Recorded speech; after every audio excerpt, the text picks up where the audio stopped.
right, we'll do it with the light on. I don't think I can go through with this. Well, do you mind if I start with Andrew? I mean, I just don't do one-night stands. Well, I wish you'd told me before.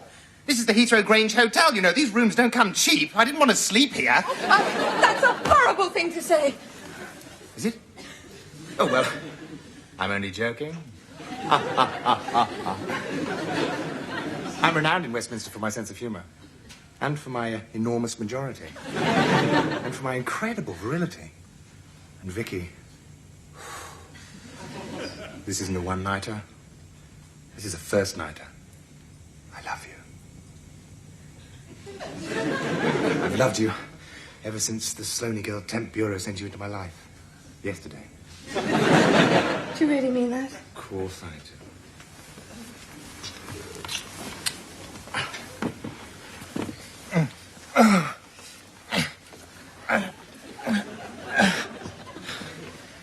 How was it for you?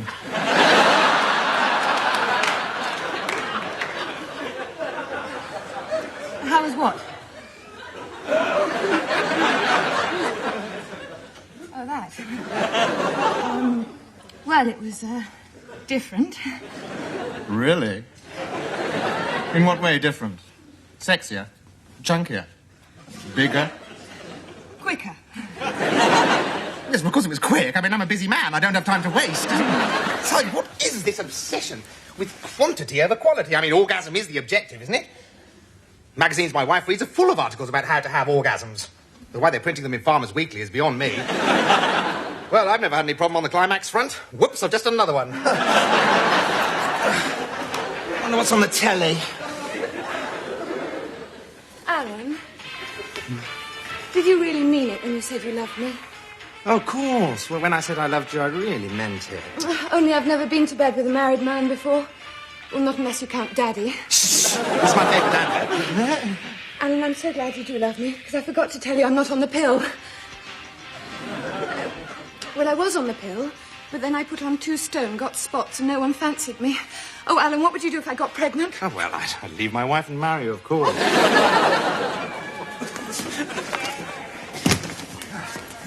Thanks for keeping my place, Piers. Overslept. You know what it's like when you're in the sack all night, boffing some insatiable little sex pot. And, of course, you wouldn't know what that's like at all, would you? Hey, bastard, there is a queue here, you know. It's all right, Crippen. It's an airliner, not a corporation tram. There are plenty of seats for everyone. Though why you're going to a conference on farming is beyond me. You represent an inner-city slum, don't you? Even my constituents are allowed to eat. Are they? What a shame. If this terminal wasn't patrolled by heavily armed members of your anti-terrorist squad, I'd give you a good smack for that. Well, there you are, Izzy. There's the voice of the modern Labour Party. Thinly veiled political thuggery. Do you like hospital food, pal? I love it, but then, of course, I'm in Bupa. Oh, good morning. Good morning. And your passport, please, Herr Bastard.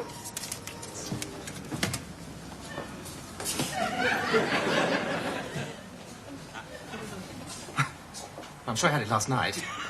I'm afraid there's rather a long queue. Would you mind stepping aside? Yes, as Hitler said to Chamberlain before he invaded Poland. Listen, my dear, I am Alan Bastard, MP. I've got the largest majority in the House of Commons, and I'm attending a conference on a subject very close to the German soul, namely pig meat. I don't need a passport. We won the war. And much good it did you. Next, please. Look, Fräulein, I can vouch for him. Yes, and who will vouch for you? Oh, well, Alan will vouch for me. Right, that's it. I demand to see the airport manager, or the airport Führer, or whatever you call him. I'm afraid Mr. Goering is unavailable. He is busy pillaging the art galleries of Eastern Europe. Smoking or non-smoking? Perhaps it's in your case. What? Your passport? No. God, I must have left it at home in Yorkshire. Damn. Well, at least have a look. No, it's coming here. Well, it might be. I'm always losing things and finding them in unexpected places. Yes, that's because you're a congenital idiot, Piers.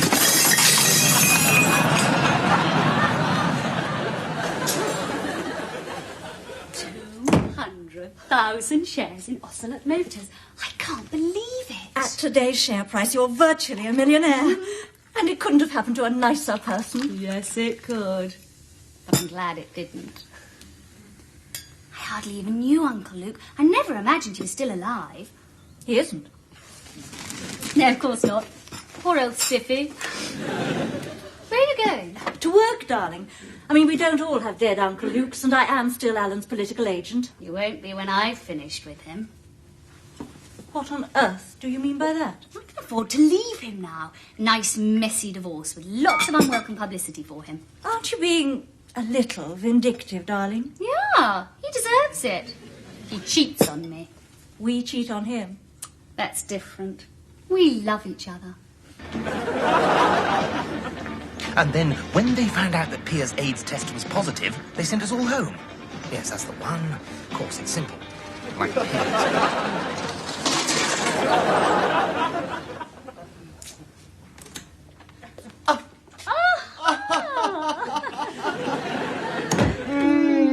Mwah! Now, I know what you're thinking. Yeah. What's Alan doing back so early from the conference? Well, you're not going to believe this. Last month, we all had routine blood tests, and Pia's, of all people, turns out to be a raving... You left it in your bedside drawer. Oh, I know about that, darling. Under the March 1987 amendment to the European Community Travel Agreement, members of Parliament on official business don't actually need to carry the passport. Shut up, Alan. I'm not Piers. I mean, why don't you just admit that you spent last night in some airport hotel with some little typist, for whom I feel nothing but the deepest pity? Oh. I see. Well, if you prefer to think the worst, Sarah, rather than listen to my perfectly logical explanation, quite frankly, I don't know how this marriage is going to survive. It isn't. I've just inherited £1 million, and I'm going to divorce you.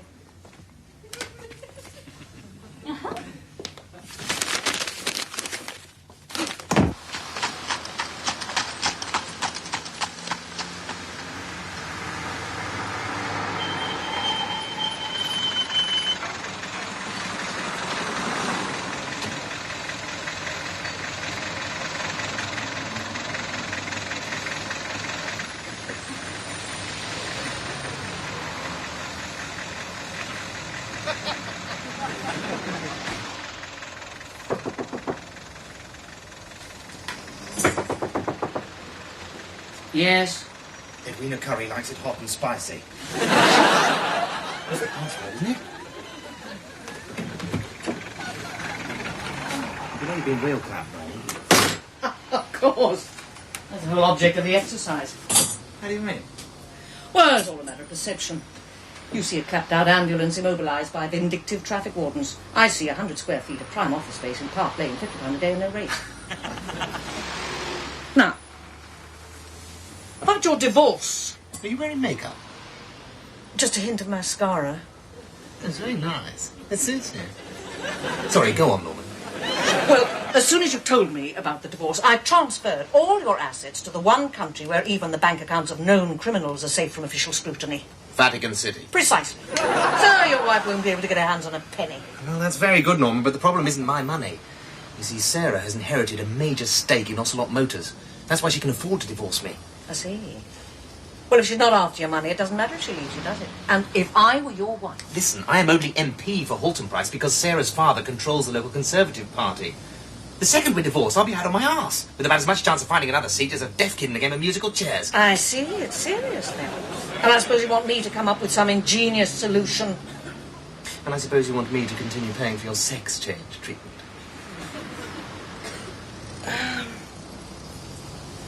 Has she actually got the shares in her possession yet? I don't think so. Her uncle died abroad, so there's all the legal formalities to go through. Good. Gives you a little time. To do what? It's obvious.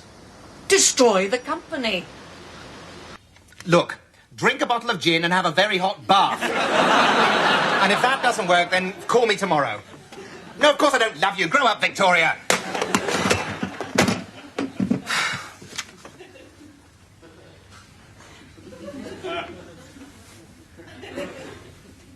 Where have you been? I sent you to the library an hour ago. Have you been wasting your time voting? Sorry, Alan. The photocopying machine broke down and I had to wait for the man. Well, you should have copied it out by hand then, shouldn't you? Come on, give.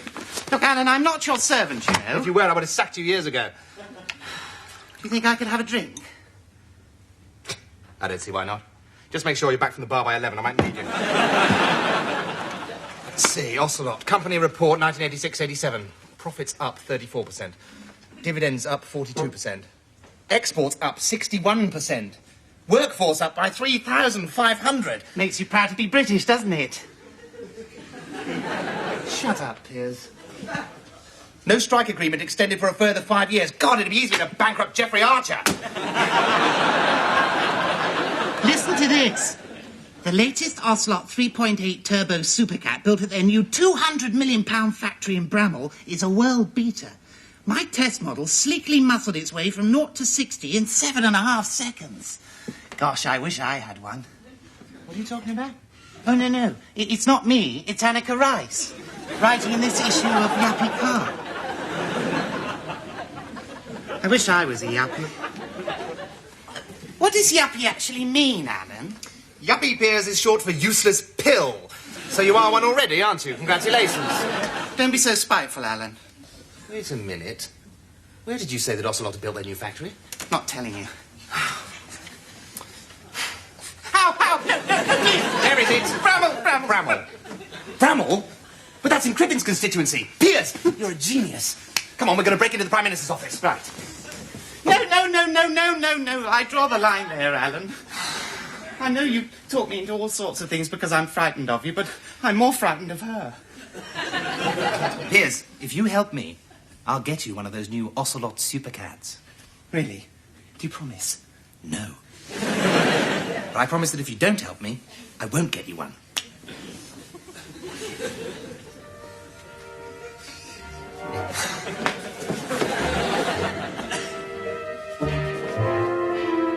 Piers! Stop tiptoeing along like Wee Willie Winky. It's all right, we're not trespassing. Yet? Look, it's perfectly safe. She's in Washington for the state unveiling of Reagan's new nose. What if we bump into someone else? This time of night, we're not going to bump into anybody. Where do you gentlemen think you're going? We're not going anywhere near the Prime Minister's office, if that's what you're thinking. That's all right, sir.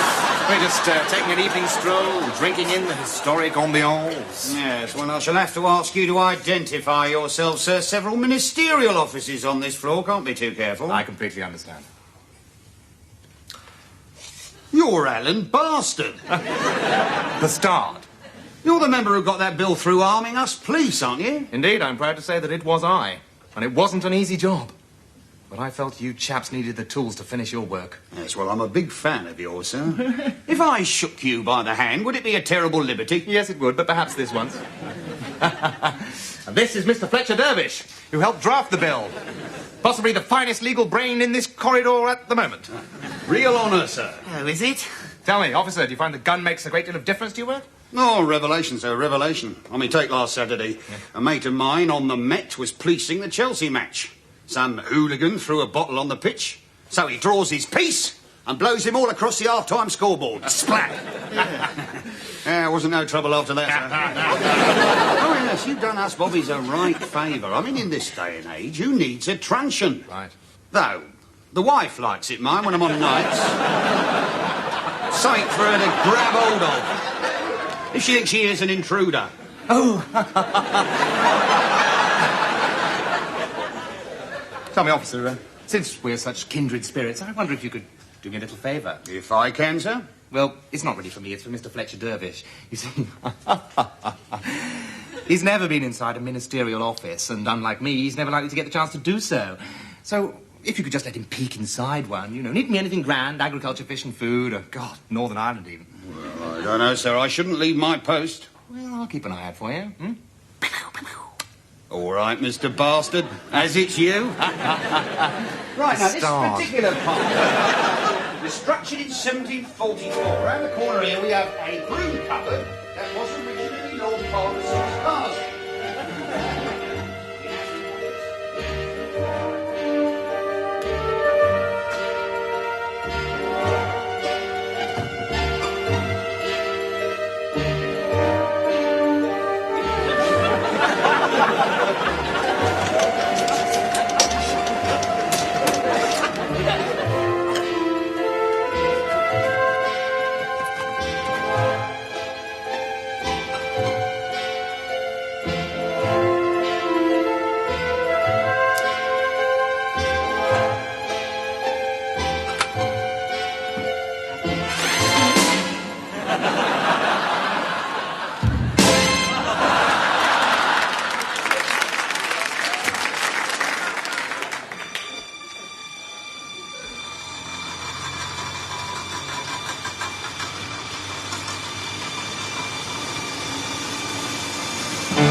many times the Minister denies it. And he will. I have it here in black and blue. And on the Prime Minister's very own note paper. I quote, Mr. Speaker, "My government fully supports the proposal of the Board of Ocelot Motors to de-unionise their factories and reduce wages by 30% to ensure price competitiveness into the next decade." I don't know where the Honourable Member for Bramhall obtained this ridiculous piece of misinformation. And I'm not telling you, pal. But it is clearly a forgery. Mr. Speaker, the government quite clearly wants us to believe that it is a forgery. But I'm sure I speak for all members on this side of the House when I demand a full public inquiry. No, not a public inquiry. Not for 10 years. This isn't going badly enough, Piers. Do I have a choice of colour? What? My new Ocelot Supercat. Oh, shut up. Shout outrageous, Piers. Outrageous, Piers! But some public-spirited employee at Ocelot has had the decency to leak this letter to me, and I will not betray his trust. Mr. Speaker. Order. Mr. Speaker. Order. Mr. Stark. I will briefly yield to the honourable member for Halton Price, Mr. Speaker, because it's always interesting to hear the crypto-fascist ravings of the loony right. Although I doubt that even he can worm his way out of this scandalous conspiracy. Order. Au contraire, Mr. Speaker. Which I translate as "that's what you think," for the benefit of the member for Bramhall, who probably never went to school. And I'm sure that I speak for all members of this side of the House when I say that we are sick and tired of this sort of lefty trot whinging. I mean, it's, with the greatest respect, it is not as if the average car worker has the taste or intelligence to spend his outrageously high weekly pay packet on anything more worthwhile than pigeons and whippets and brown ale and oven-ready chips. Mr. Speaker, that is outrageous. I myself am a member of the National Union of Car Workers, and I have the privilege to represent that body in this august chamber. But because of him, I shall demand that the Executive Committee recommend a secret ballot for industrial action to be taken unless the scumbag opposite does not withdraw that. Industrial action. Mr. Crippin's answer to everything. Here we are, dealing with a man whose family history shows that he's related to a very dubious member of the medical profession. That's it, I shall demand a strike of all car workers in Britain as from Monday, unless Bastard withdraws that vicious slander. Keep your hair on, Crippin.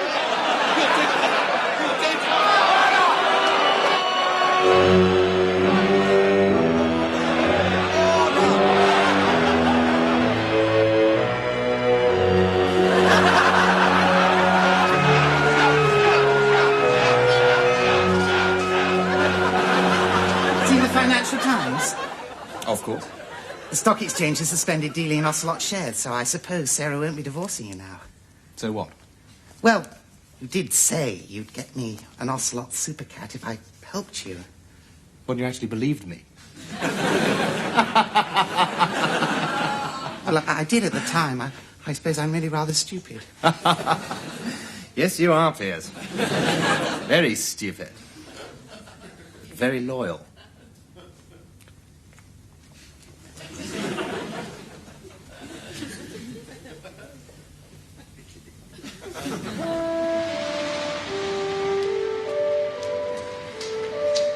There she is.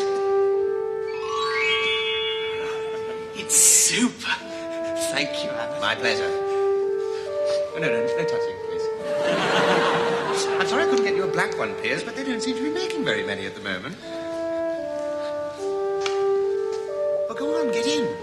Try to have the size.